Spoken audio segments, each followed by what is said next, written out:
Enseigner l'agroécologie. Nous allons voir en quoi la transition vers l'agroécologie nécessite aussi une transition éducative et un changement de posture aussi bien de l'agriculteur que de l'enseignant.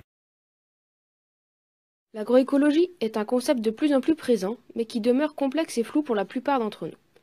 Nous allons voir en quoi il s'agit d'une rupture dans la façon de faire de l'agriculture, mais aussi d'enseigner l'agriculture.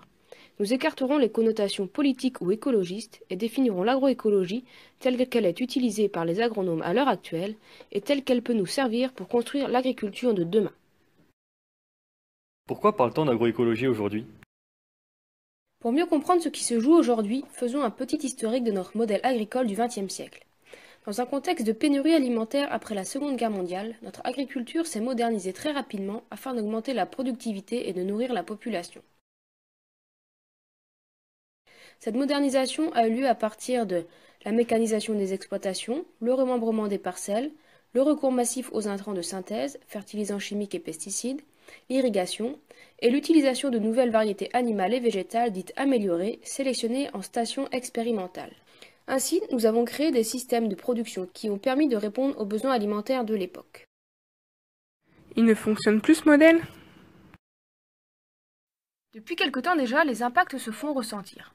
Pollution des eaux, impact des produits phytosanitaires sur la santé humaine et l'environnement, émissions de gaz à effet de serre, perte de biodiversité, dépendance aux énergies fossiles, dégradation des sols et baisse de leur fertilité, apparition de résistance aux bioagresseurs.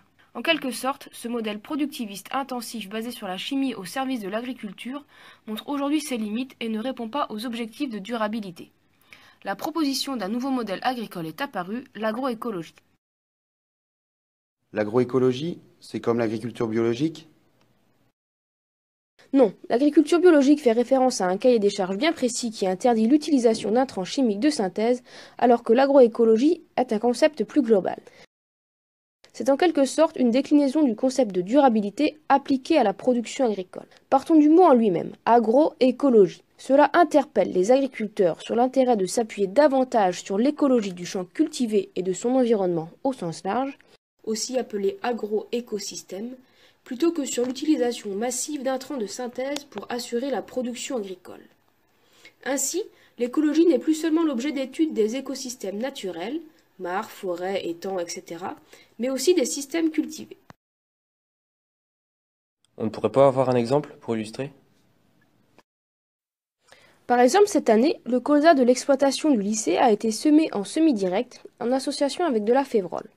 Cela permet de limiter l'utilisation d'herbicides car le sol est davantage couvert, de limiter l'utilisation d'insecticides car la févrole est relativement attractive pour certains ravageurs du colza et donc le protège, de diminuer l'utilisation d'engrais azotés car la févrole fait partie des fabacées, qui sont des plantes fixatrices de l'azote atmosphérique. La variété choisie gèlera pendant l'hiver et apportera de l'azote au colza lors de sa décomposition.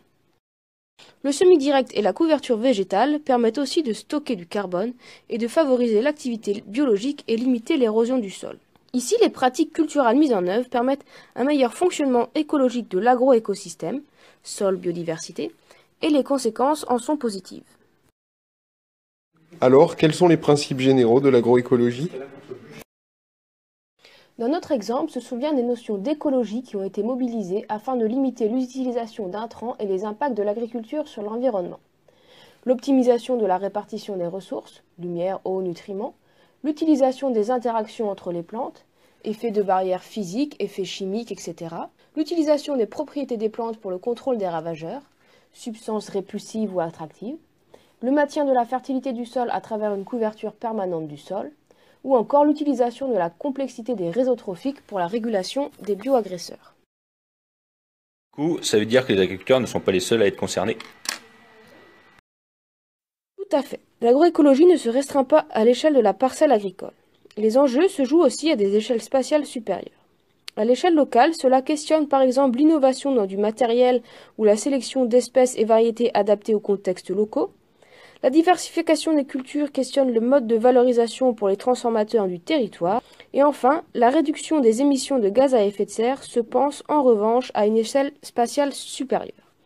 C'est pourquoi certains définissent l'agroécologie comme l'écologie des systèmes alimentaires, car les changements ne concernent pas seulement les pratiques culturelles, mais nécessitent une co-construction des solutions en amont et en aval des filières.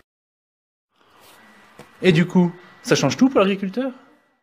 Pas tout, mais cela l'oblige à revoir sa façon de produire, de s'organiser, à mobiliser de nouvelles connaissances, de considérer le vivant et la biodiversité comme un outil pour raisonner ses choix. La production de savoir n'est plus seulement l'œuvre des chercheurs. Il n'y a plus de recettes miracles. Il y a autant de formes possibles d'agroécologie que d'agriculteurs. La difficulté est de trouver la combinaison pertinente de pratiques adaptées au contexte de chacun. Et pour l'enseignement, ça change quoi? Il n'y a plus de recettes miracles non plus et on ne va pas pouvoir passer en revue toutes les pratiques agricoles existantes. La transition agroécologique exige une transition éducative. Enseigner l'agroécologie demande à l'enseignant de changer de posture car il n'est plus le seul détenteur du savoir. Il ne peut plus enseigner une méthode de production universelle, mais l'enseignant doit réussir à donner aux élèves les outils nécessaires pour analyser, observer, expérimenter, réfléchir et co-construire de nouveaux systèmes. Pour cela, une étape de prise de recul apparaît nécessaire.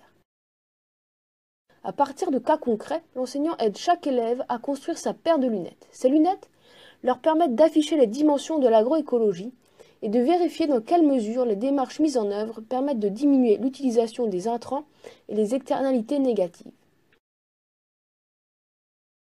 Ces lunettes ne seront efficaces que si elles sont co-construites avec les enseignants des différentes disciplines.